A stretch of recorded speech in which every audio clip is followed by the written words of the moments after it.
Hello everyone, good afternoon. Welcome to the AIM202 session.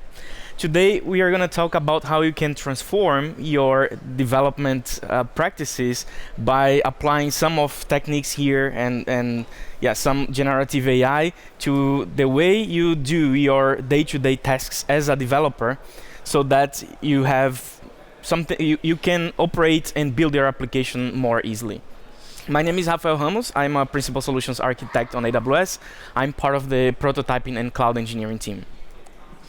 Hello everyone, my name is Laura Alrishan and I'm a Startup Solution Architect at AWS.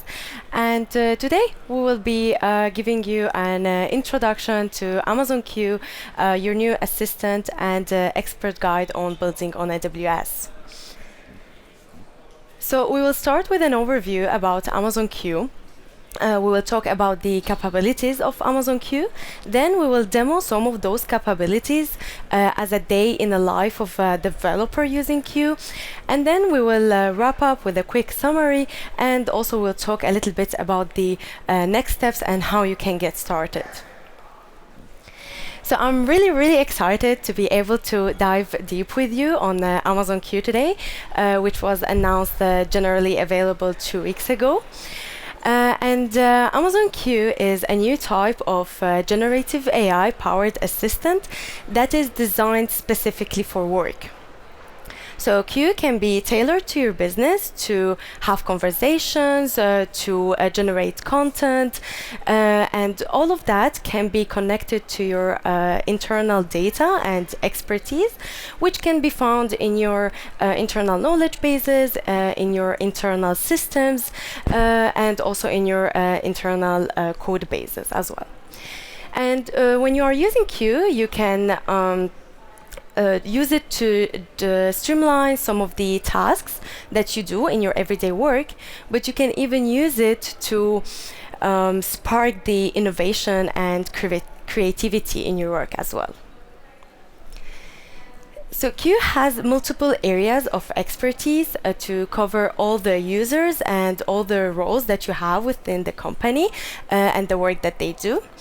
So first, Q is an expert in your business. So you can connect Q to your internal knowledge bases and internal repositories. Second, Q is an expert in building on AWS. You can use Q to transform the way how you build, operate, and maintain applications and workloads on AWS. We also have Amazon Q in Amazon QuickSight, which is our business intelligence service. And you can use it to use natural language prompts to create and describe different dashboards using Q. We also have Amazon Q in Amazon Connect, which is our contact center service. And coming soon, we have Amazon Q in AWS Supply Chain. So with all the different expertises of Q and with so many different aspects on how you do your work, Q is truly your AI assistant for all the work that you and your entire business do. But today in this session, I'm going to focus on Amazon Q for building on AWS, which is known as Amazon Q Developer. But in the beginning, I would like to start about talking about the challenges that we as developers face in our everyday job. Software.com analyzed the data from the IDE for more of 250 engineers worldwide over a 3-month period. And they found out that the median time that a developer spends writing or editing code in the IDE is less than an hour a day. So per working week, we actually code in the IDE less than 4.5 hours. And only 10% of developers actually write code in the IDE for more than 2 hours per day. So that's completely mind-blowing, isn't it? So while I really this also begs the question, what are the challenges here? So why we are not able to spend more time doing the thing that I love to do, which is innovating and building in my IDE? So I like to think about the development tasks, the work that we do every day as developers, as 5 different stages. It's research, design, develop, test, and maintain. And as we've seen, coding is just a small part of our work as developers. It's basically less than 1 hour a day. So while I love to be building and innovating in my applications in the IDE, so there are of course so many different aspects to development tasks that kind of take me away from that work that I want to be doing. So first, when I pick up a development task, I need to do a bit of research. I need to understand what information do I need and go and find that information. And personally, I find this as the most frustrating and time-consuming part of development tasks. So I need to search what are the AWS services that I could be using, how can I connect them together, what solutions are out there, are these solutions even up to date, or no, there's maybe something more innovative that came out recently. And so if you are anything like me, so then you spend really a lot of time searching the documentation, searching blog posts, searching online, and all of that before you even get to your code base in the IDE. And as a part of researching, you might also want to research what is the future of your application, what additional features could you be adding later, or what re-architectures, refactorings, or even optimizations could you be doing. And then when I move to the design phase, I need to think how I'm gonna approach a task. So what are the code bases that need to be changed, and what changes should I be doing? And for that, I need to really deeply understand my code base and the architecture of my application. And as far as last week, I had a task to add a new feature for a project that was built by a totally different team. So for that, I really had to dive very deep into the code base, into the structure of the application, how it is written, to be able to find out what is going on there, where should I put my code, and actually what code should I be writing. And it was even more challenging because it was all written in TypeScript, which is a programming language that I don't use on my everyday job. So finally, we've done research, we've done design, and now we are ready to get into our IDE and complete some development tasks. But after we've completed our development task, we might need to write some unit tests. We might need to run this unit test, maybe troubleshoot bugs, and I'm sure we've all experienced the frustration of spending hours troubleshooting bugs and trying to find out why my application is not running as expected, why the tests are not passing, and what could be the issue. And of course, all the code bases require ongoing maintenance. These ongoing maintenance might include upgrading dependencies, upgrading programming languages, and also patching. So this is also an additional task that we are usually doing. And of course, most of the days, I also spend a bit of time doing code reviews for other team members that have completed their development tasks. So with all of that, it's really no wonder that we actually spend less than 1 hour a day coding in our IDE.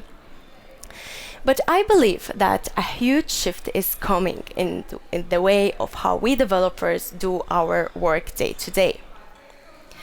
And that huge shift is Amazon Q Developer. So Q will transform the daily developer experience across the phases, which are research, design, develop, test, and maintain. It will become a part of all the phases of development task, and it will be with us throughout the day as we do our development work. Q will also transform the way of how developers onboard to new teams.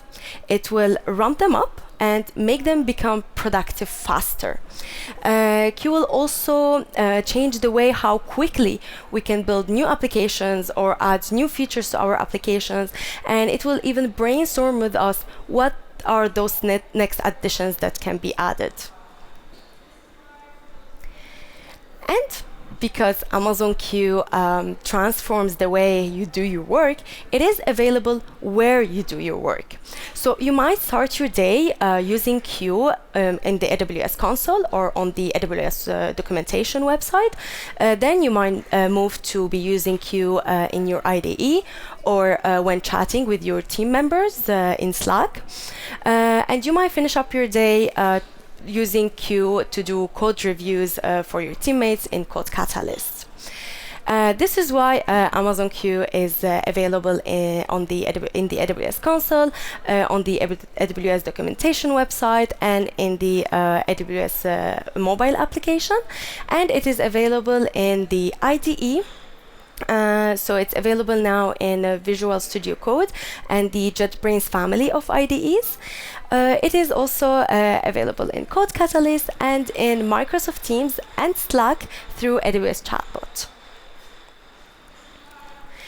So now let's dive deeper into the capabilities of Amazon Q. So Q is powered by generative AI that's been trained on 17 years worth of AWS data and expertise. So it's been trained on the AWS documentation, AWS blog posts, APIs, SDKs, and even open source data and code. So when you chat with Q, you can ask it like to explore new AWS capabilities. You can also learn some unfamiliar technologies or architecture solutions, as Q is an expert in AWS well-architected patterns and best practices. And while you are building, you can also ask Q what services could you be using for your application or for your workloads, and how to use those services. So, for example, you can ask Q like, how can I build a web app on AWS? What are my options? And Q will return like a combination of different services and approaches that you could be implementing on AWS. Q can also generate code in your IDE as you are typing. So you can start by typing a comment in natural language. For example, upload a file to S3.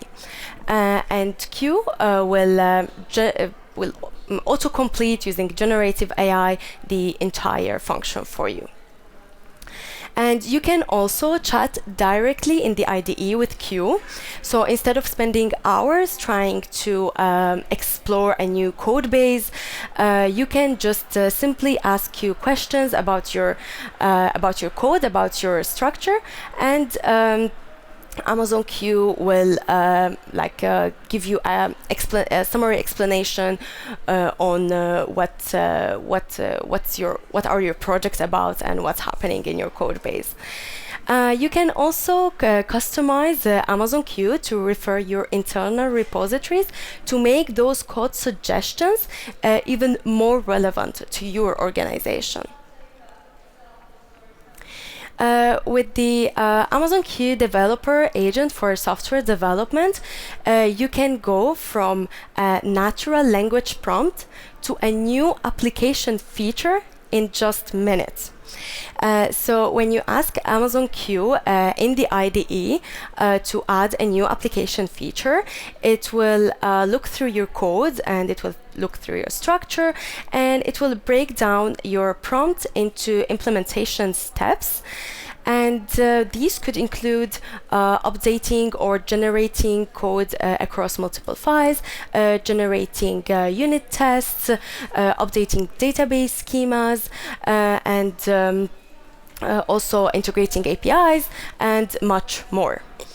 And you can collaborate then with Q to iterate over the implementation steps and review them. And when you are ready and you are fully satisfied with the outcome, then you can ask Q to apply those changes across multiple files, which can help you save a lot of time needed to ship new features. So as I mentioned before, the testing phase might be very time-consuming and tedious. So now you can ask Amazon Q to generate those unit tests for you. But this phase is also important to ensure that safe code gets shipped. So with Amazon Q, you can scan your code for hard-to-find security vulnerabilities, and you can also get recommendations on how to fix those vulnerabilities. So also Amazon Q can track like if any code suggestion might be similar to a publicly available code, and if it is, it will flag it with the repository URL and also the project license, so you can review later and see if you are comfortable using that code from that origin and license or not. Amazon Q can also help you diagnose and troubleshoot errors. So if you are working in the console and you encounter an error, for example, a Lambda permissions error or a S3 configuration error, you can simply click on the Troubleshoot with Amazon Q button, and Q will run an analysis and give you a solution on how to fix this error. Q can also help you select the optimal EC2 instance type for your workloads, and also it can help you analyze the network connectivity issues that you are facing. So for example, you can ask Q like why I can't connect to my EC2 instance using SSH, and Q will run an analysis and provide a diagnosis for that. Additionally, Amazon Q can also list and describe different AWS resources from your account, and this capability can also create or generate the AWS CLI commands that you can directly use to make changes on those resources. Additionally, it can retrieve and analyze cost from AWS Cost Explorer to help you develop deeper understanding and get valuable insights about your cloud spendings. And the last capability that I want to talk to you about before we move to the demo part is Amazon Q Developer Agent for code transformation. So this capability can automate the end-to-end process of upgrading and transforming code, reducing the time it takes to upgrade applications from days to even minutes, or sometimes from weeks to even days or minutes. And recently, a 5-person Amazon team has upgraded more than 1,000 production applications from Java 8 to Java 17 in just 2 days. So the average time for upgrading one application was less than 10 minutes. So this really saved us months of time and also somehow improved the application performance. So as I promised, now we will be moving to the demo part, and Rafael will show you Q in action. Thank you.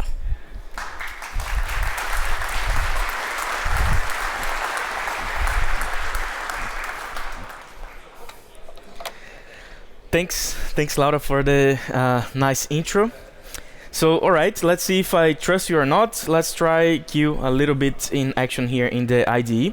So in this demo here, we are going to pretend that I'm Rafa. I'm a developer. I work for this company since a while, but I just got moved into this new team responsible for a specific application in our organization, right? So as I'm new in this organization, I asked my teammates, hey, can you help me? What are the documentations I have at disposal? How can I be onboarded? How can I understand what this application does and what not? And this is what my teammates gave me. So yeah, we have a new wallet application. We do a bunch of financial transactions, like withdrawals, like top-ups, transfers, payments, and whatnot. And this is our amazing diagram depicting what our application does. Here I can already understand, hey, there are some API endpoints. We use Amazon API Gateway. My backend runs on AWS Lambda, so I'm assuming there is some sort of microservice architecture here. And my database is DynamoDB. So on my first day as the developer, I decided to do or try to do 4 different tasks. The first one is onboarding. I want to understand what the code actually does. I'm gonna try to fix my first bug here that I see on my ticketing system. I'm gonna implement or help my team to implement a new feature that we've got over there. And as I stretch goal, I'm even going to try to improve some aspect of my application. Let's come here to the IDE. I just downloaded this from my Git repo here, and I can see the code for my e-wallet. Of course, an oversimplified version of an e-wallet system. And I can directly see that I have some package structure here, like I have the controller, I have the model, I have the repositories. It gives me some ideas of how this application is architected. And if I open the controller, the controller folder, there are 2 classes here only implemented. I assume those are each class here is for a specific Lambda function implementation. Of course, in reality, if this was a real e-wallet application, you'd see a bunch more here. But again, for the sake of the example, let's stick with those 2. And to start understanding the codes, I open this withdrawal.py here. So it's a class that is implemented and there it does a bunch of things. It's got about 150 lines of code.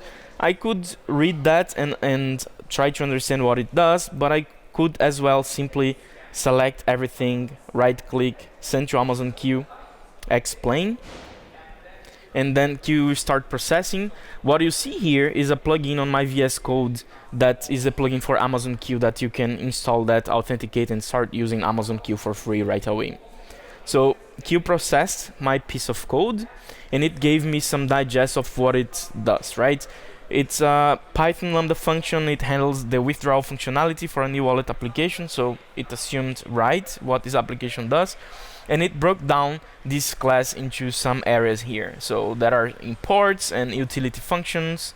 Yeah, so here are some bullets with some of those utility functions here: get wallet repository, get transaction repository, a little explanation of what they do. There is also the find wallet, the save transaction. And number 2 here is the payload validation. So it gives me some information about what payload validation actually means.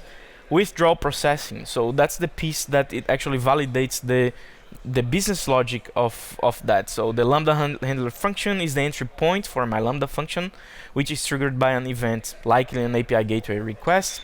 It retrieves the necessary environment variables, and so on and so forth. So it explains from the business logic what this Lambda handler actually does. It explains a little bit of my error handler, gives a summary in the end, and that's it. So this gives me a good summary, a good at least initial understanding of this class actually does.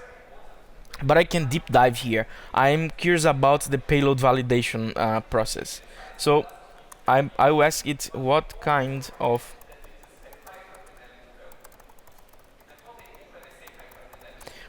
payload validation it's doing. Let's understand a little bit more this piece of the code here, and then it's going to dive a little bit deeper. It's gonna give me a breakdown of what this method of my class actually does. So it does some sort of IBAN validation. It checks if it's present. If it's not present, it's gonna add in the error message list. It also checks for the amount, so the amount must be present, it's a mandatory field, and it also validates the amount field. So it's my implementation tries to match this string against these regex here that I have. I don't know about you, but I always, after I write a regex, I always forget what it does. In this case here, it's simple, but it's explaining me right away, hey, this field is a valid number with 2 decimal places and so on. So it also validates the currency, checking whether that's valid against the ISO 4217 format, and so on. So that's with that I could dive a little bit deeper and understand a specific aspect of my class. I could go on because I want to impress my team. So is there a better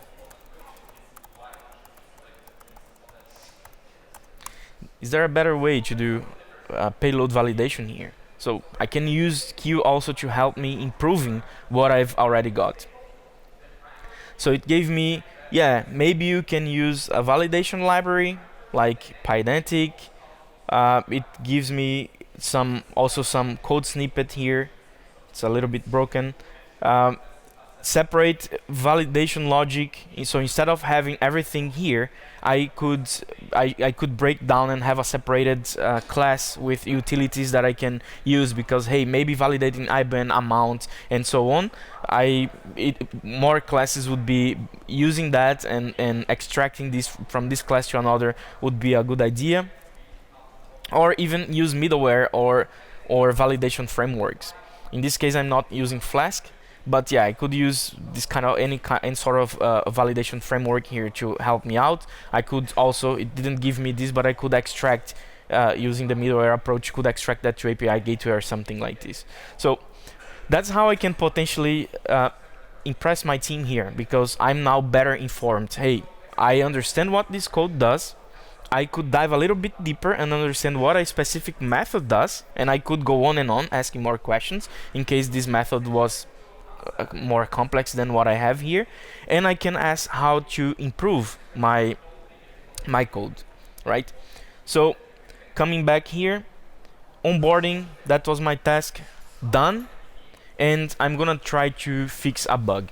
So it was reported that the transactions API, since the last release, it's always returning an empty object. Someone calls, hey, I want to see this transaction, and instead of getting the transaction object per se, it's getting an empty object, and then I start investigating to fix this bug. Fast forward, let's say after doing some investigation, I could narrow down the problem. I could isolate the issue to here, my repository.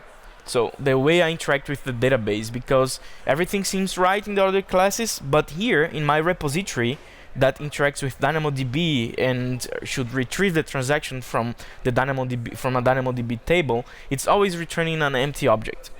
I could try to read the code here, like the find method, and understand myself, but I can as well simply ask Q. I can select the code again, send to Amazon Q, and fix. Not sure if you already spotted the issue here. So Q analyzed that. Let's look at the code you provided, and it's saying, so the main issue with the provided code is that the key parameter in the get item call is not properly set. The key should contain the actual transaction ID, not none. So yeah, if you see here this piece of code, let me have more space. If you see this piece of code here, by mistake it was passing to none here instead of the actual transaction ID. That was causing the error here, of course.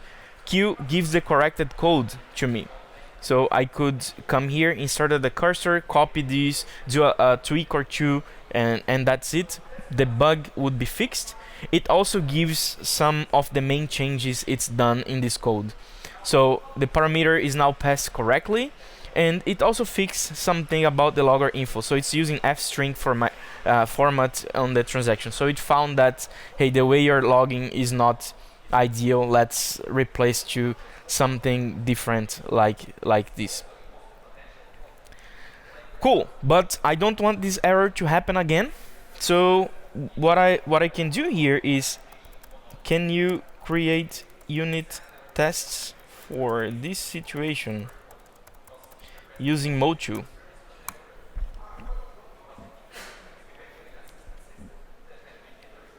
Okay, so it started generating something. Again, the idea, sometimes you won't get the entire code here, but you get a kickstart. You get 70, maybe 80% of what you are supposed to do on as code, and then you work from there. Instead of typing all that, and Q is gonna do this grunt work here, and your task will then use that as a companion, and you do the thinking work. I'm thinking what I want to do, what I want to achieve. I ask the questions, I analyze what Q is giving me, and then I incorporate into my code base.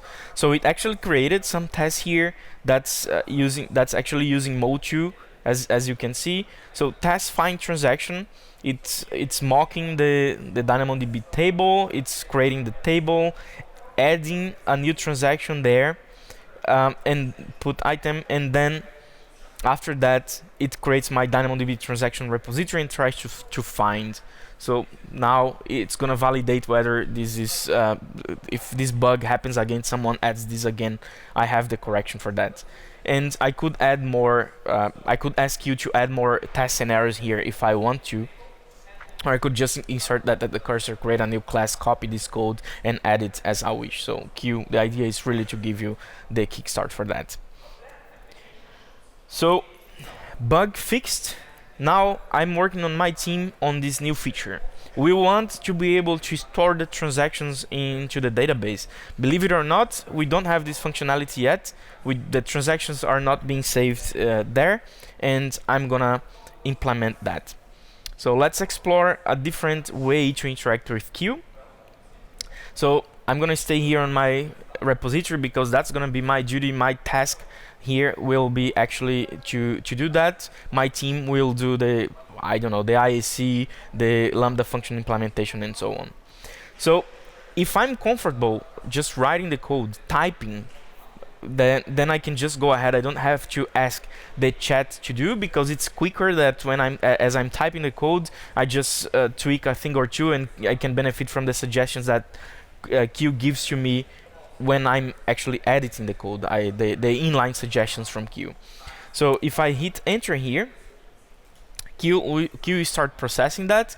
So it guessed correctly. I have a repository and I don't have a save method. So it understood that, hey, you're using the repository pattern here and you don't have a save method. You're supposed to have all the CRUD operations here.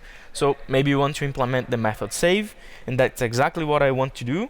I have some options here it gave to me. This is the closest of what I actually want to do, but not exactly what I want to do. So I'll hit tab to accept the method signature. I don't want to return the transaction, doesn't make sense. I want to return the string, and this return is the ID of the saved transaction. That's what I want to return. And I'm also going to add as a docstring something else. It generates. It already completed that for me. So it generates a unique ID for the transaction and sets the created at. That's precisely what I want to do here. As you can see also, maybe you noticed that Q is kind of miming my style of coding. My other functions had this kind of type hints here. It's got also the doc strings and so on, a very simplistic way, and Q mimed exactly that. So if you're writing your code like this, I'm gonna write the code for you like this. I'm gonna follow your style. So when I hit enter, Q starts generating, and here I go. So Q generated a piece of code for me. I'll hit tab to accept. Logger.info. So it followed my style here. I was logging in this way, so Q found out that, yeah, I might as well want to log in the same way. It's creating the unique ID here, randomizing, created as a date time now, and doing the put item here on DynamoDB. So it's there are a thing or two that I would still change on this code, but again, I got the grunt work for me done. I wouldn't have to search online, search on the docs, what's the operation to put an item on DynamoDB, to store something on the DynamoDB, or explore what are the fields that should be present in a transaction. So it's getting from the other methods that exist on this class and giving me this as a shortcut so that I can immediately get the code and start fixing. That's how the inline suggestions for Q works. So it's a different way, another way for you to interact with Q. New feature saves transactions into the database. That piece is also done. As I said, the stretch goal improvement. Someone reported that listing transactions is too slow sometimes. Depending on the wallet, it can take a couple of seconds to list all the transactions for that wallet, and I'm gonna try to fix that using Q as well. So on my repository, I have here this method, list transactions by wallet. I can immediately spot what can possibly be the issue, but let's pretend I couldn't, and I'm gonna select everything, right click, send to Amazon Q, optimize. So that's another thing that Q could do for you. So Q processes this piece of code that I have and gives me some hints of what I can possibly do to optimize that. First one, the most obvious one, use pagination. I'm getting all the transactions at once for my specific wallet. That's not the best idea. If I have 1,000 transactions, then yeah, it's gonna be slow to load. And it gives an explanation on how that could be done, and also already a code snippet that I can use. So as you can see, it set the limit here to 100, so I'm gonna just load 100 transactions at a time, and the exclusive start key here. So this is the page where I want to start, right? I could change this to 10, 20, I don't know, depending on what my product owner decides to do. And it gives also the rest of the implementation for this method. I could come here and just insert the cursor and replace what I have to what Q suggested me, already returning the transactions, the last evaluated Q, and so on. It gives me other hints, like using batch get operations, optimize data mapping, implement caching, and so on. And I could dive deep. I could ask follow-up questions. Hey, explain me more, tell me more about this, because I don't know how to do caching with DynamoDB, and etc. So you could ask that. But one thing that caught my attention here is this exclusive start key. I'm not very familiar with DynamoDB. So what is exclusive start key? Then Q will explain me, hey, this is a parameter in DynamoDB query operation used for pagination. It allows you to specify the primary key of the first item that the query operation should evaluate. I could search online, but I could just get the context that Q already has, because it already processed my code, and understand and ask those follow-up questions and dive really deep into the concepts that are mostly interesting for me at that point in time. Laura mentioned that Q is informed with 17 years worth of AWS data. Yeah, we of course process everything that is public, all the docs, but there are some internal information here that Q is informed as well, and it can really give you top-notch information about how to interact with AWS, with the SDK and the services that we've got over there, and so on. And done. As I fulfilled my stretch goal, I was able to improve this API. Maybe I can discuss with my manager to have a promotion perhaps, or maybe I just could go and enjoy the sunny day. And that's it. My task for my first day as the developer in this new team is done. I think it was a success. Let me now hand over back to Laura.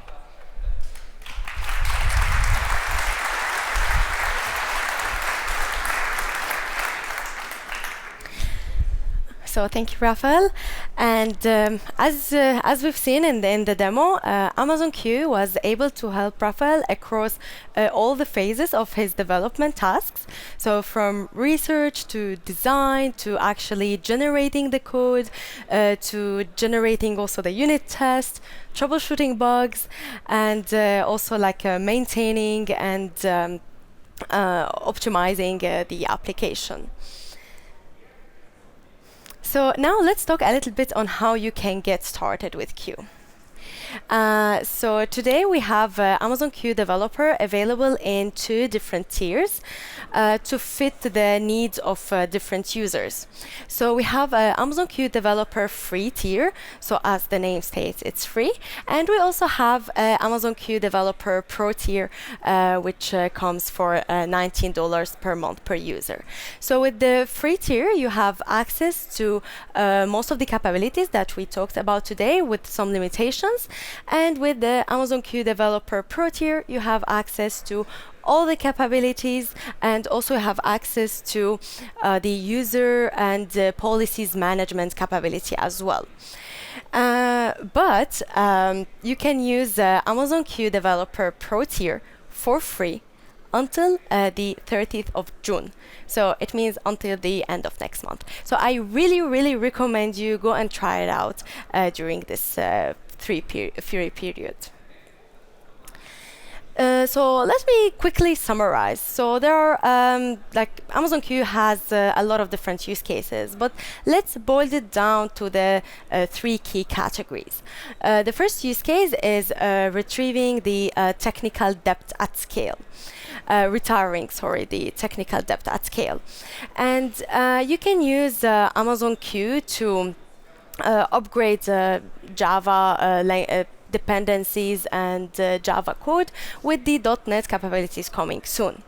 The second use case is driving the developer productivity. So you can use Amazon Q for the generating the inline code suggestions, for generating unit tests, for fixing the code, for fixing errors, and much more, as we've seen in the presentation.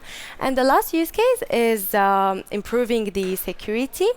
So you can use Q to scan your code for hard to find security vulnerabilities and also getting recommendations on how to fix them. So you can scan this QR code, or you can go to aws.amazon.com/Q to learn more about Q in general, to learn about Q offerings, about the capabilities, and also about the different pricing that we have for Q. Thank you so much for attending our session. I hope you enjoyed it. And once again, I really recommend you to go and try out the Q Developer Pro tier as long as it's free. Thank you.